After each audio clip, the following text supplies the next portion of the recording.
friends, welcome to my channel 5 Minutes History.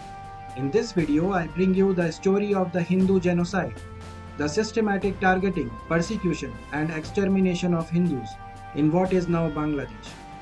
This tragic chapter in South Asian history resulted in mass killings, displacement, and cultural destruction, with long lasting consequences for the Hindu community in the region. Following the partition of India in 1947, the eastern part of the Bengal province became part of Pakistan, a nation created to be the homeland for Muslims. Hindus who formed a significant minority in East Pakistan were subjected to systematic discrimination and exclusion. Laws such as the Enemy Property Act were used to seize Hindu-owned lands and properties, leading to widespread marginalization. As tensions rose between East and West Pakistan due to cultural, linguistic, and economic disparities, Hindus became scapegoats for grievances against India, which supported East Pakistan's independence movement. The most significant and brutal phase of the Hindu persecution occurred during the Bangladesh Liberation War. On March 25, 1971, the Pakistani military launched Operation Searchlight, a campaign to suppress the Bengali aspirations for independence. Hindus were particularly singled out for extermination as military viewed them as the supporters of Bengali independence and sympathizers of India.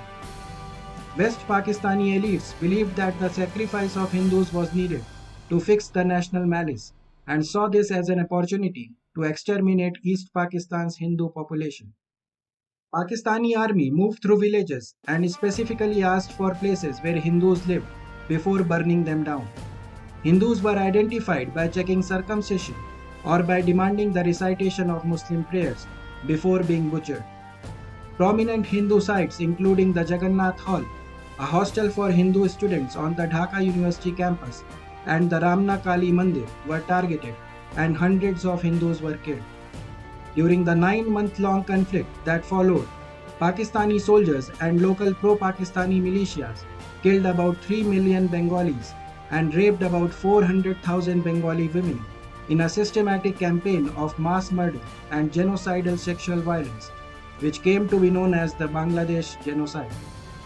Most of these victims were Hindus. Pakistani clerics declared Bengali Hindu women to be a war booty and issued fatwas legitimizing them as spoils of war. Women who were targeted often died in Pakistani captivity or committed suicide. The genocide led to the migration of about 10 million East Pakistani refugees into India, 80 to 90% of whom were Hindus. This mass exodus created a humanitarian crisis, with India struggling to accommodate the influx. The Indian government eventually intervened militarily, leading to the liberation of Bangladesh in December 1971. Even after Bangladesh achieved independence, Hindus continued to face persecution as a minority. Despite the secular principles enshrined in Bangladesh's constitution, political instability and the rise of Islamist movements led to the recurring violence against Hindus. The Enemy Property Act, renamed the Vested Property Act, was used to confiscate Hindu-owned lands and properties, forcing many Hindus into poverty or exile. Hindu temples, homes, and businesses were frequently being targeted during riots, particularly in times of political unrest or tensions with India. Hindus faced systematic exclusion from political and social spheres, with limited representation in government or other institutions. Hindu women are often abducted, forcefully converted to Islam, and married off, further eroding the community's demographic and cultural identity. As such, Hindu population in Bangladesh has drastically declined since partition. From nearly 28% of population in 1947, Hindus now constitute less than 8% of the population. Awami League Party, founded by Sheikh Mujibur Rahman, that led the Bangladesh independence movement and maintained friendly relations with India, tried to check the Islamists to an extent whenever in power. Sheikh Mujib's daughter, Sheikh Hasina, during her tenure as Prime Minister of Bangladesh, was known for upholding secular principles in governance.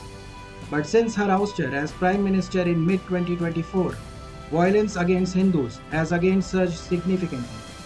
Reports detail attacks on Hindu homes, temples, and businesses in various regions, aggravating the community's fears and recalling past periods of communal violence. Interim government led by Nobel laureate Muhammad Yunus is indirectly aiding Islamist factions. Yunus has emphasized restoring law and order, but he faces accusations of neglecting the rise in Islamist activities, which some see as a consequence of weakened governance and political instability. There are reports of targeted attacks on ISKCON temples and devotees by Islamist groups. ISKCON, with its temples and cultural events, is one of the most visible symbols of Hindu identity in Bangladesh. This visibility makes it a target for extremists aiming to intimidate the broader Hindu community. Chinmay Krishna Das, a prominent Hindu monk and former ISKCON member, was arrested on sedition charges for alleged disrespect to Bangladesh's national flag during a Hindu rally in Chattogram. Despite widespread documentation of the genocide and systematic persecution of Hindus in Bangladesh, global recognition and intervention has been limited. The Hindu community in Bangladesh remains one of the most vulnerable minority groups in South Asia. International silence not only perpetuates their sufferings but also undermines the principles of human rights and justice.